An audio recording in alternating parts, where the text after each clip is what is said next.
दोस्तों, हमारी इस दुनिया में कई ऐसे आविष्कार हुए जिन्होंने इंसानी जीवन को बदल कर रख दिया। कई आविष्कार तो ऐसे भी हैं जो आज किसी कारणवश इस दुनिया में नहीं हैं और ऐसा कहा जाता है कि अगर ये लुप्त आविष्कार आज अस्तित्व में होते तो आज हमारी दुनिया अलग ही होती। पिछले कुछ दिनों से मैं आपको निकोला टेस्ला के लॉस्ट इन्वेंशंस के बारे में बताता आ रहा हूँ, यानी कि टेस्ला के वो महान आविष्कार जो किसी वजह से इस दुनिया में नहीं आ पाए। अगर ये आविष्कार इस दुनिया में होते तो आज हमारी दुनिया सच में अलग होती। तो आज भी हम बात करने वाले हैं निकोला टेस्ला के दो लुप्त आविष्कारों के बारे में, जिनके बारे में जानकर आपको इन पर विश्वास ही नहीं होगा कि क्या सच में ऐसा कोई आविष्कार हो सकता है। इस वीडियो को आखिरी तक जरूर देखिएगा। अगर पसंद आए तो इस वीडियो को लाइक करिएगा। Number 1, flying saucer. सन 1911 में निकोला टेस्ला एक उड़ने वाली मशीन पर काम कर रहे थे।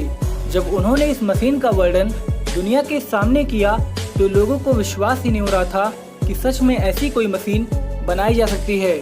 उन्होंने इस मशीन का वर्णन करते हुए कहा कि ये मशीन एक उड़ने वाली मशीन होगी, इसमें किसी तरीके का पंख नहीं होगा। जब आप इस मशीन के बाहरी रूप को जमीन पर देखेंगे तो आपको विश्वास ही नहीं होगा कि ये उड़ान भर सकता है। ये मशीन बिना हवा के बहाव के प्रभाव के किसी भी दिशा में बहुत तेज गति से यात्रा कर सकता है। ये आसमान में एक ही जगह पर काफी देर तक स्थिर रह सकता है। अगर हम टेस्ला की इन सभी बातों को आज के समय के देखे गए उड़न तस्वीरों यानी कि यूएफओ से जोड़कर देखें तो हमें इनमें काफी समानता देखने को मिलती है। ऐसा लगता है कि टेस्ला सच में एक उड़न तस्वीर बनाने की बात कर रहे थे। आप में से बहुत से लोग ये जानते ही होंगे कि हवाई यात्रा की पहली कोशिश राइट ब्रदर्स, जो कि दो अमेरिकन वैज्ञानिक थे, उन्होंने सन 1903 में की थी। लेकिन अगर हम और पीछे जाएं और इतिहास के असली पन्नों की जांच करें तो ये मिलता है कि हवाई यात्रा की पहली कोशिश एक भारतीय वैज्ञानिक शिवकर बापूजी तलपदे ने मुंबई के जुहू चौपाटी बीच पर 1895 में की थी और ये कोशिश एक सफल प्रयास था। उन्होंने काफी ऊंचाई तक विश्व का सबसे पहला हवाई जहाज सफलतापूर्वक उड़ाया था। आपको बता दें कि इसकी भी एक कहानी है कि कैसे हवाई जहाज के आविष्कार के क्रेडिट को एक भारतीय वैज्ञानिक से छीन लिया गया था और फिर मात्र 8 साल बाद इस महान आविष्कार का क्रेडिट अमेरिकी वैज्ञानिकों को दे दिया गया था। हमने इसके बारे में एक पार्टिकुलर डिटेल वीडियो बनाई है जिसे आप इस वीडियो के बाद देख सकते हैं। उसका लिंक आपको इस वीडियो के डिस्क्रिप्शन बॉक्स में मिल जाएगा। अब आप सोच रहे होंगे कि हमने आपको हवाई उड़ान के इतिहास के बारे में क्यों बताया, जबकि हम तो बात कर रहे थे टेस्ला के उस अनोखे आविष्कार की जिस पर किसी को विश्वास ही नहीं हो रहा था कि ऐसा कोई आविष्कार हो सकता है। अब इसका जवाब आपको आगे मिलेगा। दोस्तों, हमने यहाँ जाना कि हवाई उड़ान की कोशिशें सन 1895 से 1903 तक हुई, यानी इस वक्त हम हवाई यात्रा करने में पूर्णतः परिपक्व नहीं थे, मात्र कोशिशें जारी थी। अब थोड़ा ध्यान दीजिए निकोला टेस्ला के उस आविष्कार पर जिसके बारे में हम आपको बता रहे थे। उन्होंने 1911 में एक ऐसी उड़ने वाली मशीन बनाने का दावा किया था जिसे आज का आधुनिक विज्ञान भी संभव नहीं कर पाया है। यानी जो आविष्कार आज का आधुनिक विज्ञान करने को सोच रहा है उसे टेस्ला ने हवाई जहाज के आविष्कार के मात्र 7-8 साल बाद करने को कह दिया था। जो काम आज हम हवाई जहाज के आविष्कार के 100 साल बाद भी नहीं कर पाए उसे निकोला टेस्ला तब करने को कह दिए थे जब पूरा विश्व हवाई यात्रा के सिर्फ कोशिशों में लगा था। इस बात से आप टेस्ला की बुद्धिमत्ता का अंदाजा आसानी से लगा सकते हैं। Number 2, improved airships. दोस्तों, जब पूरा विश्व हवाई यात्रा के सिर्फ कोशिशों में लगा था तब टेस्ला ने एक ऐसे हवाई जहाज को बनाने की बात कही थी जिसने सबको हैरान कर दिया।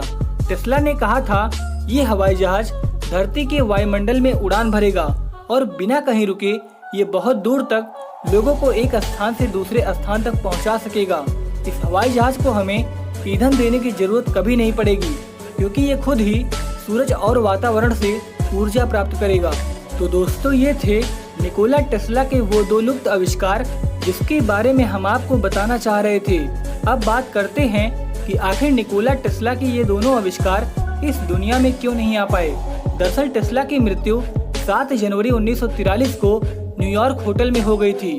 उनकी मौत के सिर्फ 2 दिन बाद FBI ने उनके सारे दस्तावेज जब्त कर लिए और कहा जाता है कि टेस्ला के इन सभी दस्तावेजों में इन दोनों आविष्कारों के साथ साथ और भी कई आविष्कारों के ब्लूप्रिंट्स मौजूद थे। टेस्ला इन पर काम शुरू कर चुके थे, लेकिन अपने अंतिम समय में वे बीमार चल रहे थे, इसलिए उनका काम बहुत ही धीरे चल रहा था। जब तक ये काम पूरा होता और ये आविष्कार अस्तित्व में आता, उससे पहले ही टेस्ला की मृत्यु हो गई और आज हमारे पास सिर्फ उनके आविष्कार का ब्लूप्रिंट्स मौजूद है। कहा जाता है कि टेस्ला के कई आविष्कारों के ब्लूप्रिंट्स आज अमेरिकी सरकार के पास मौजूद है और वे अभी भी इस पर शोध कर रहे हैं, लेकिन अमेरिकी सरकार इस दावे को हमेशा गलत मानती आई है। आपको बता दें कि निकोला टेस्ला के नाम से पूरी दुनिया में अब तक 278 से भी ज्यादा आविष्कारों के पेटेंट्स पाए गए हैं।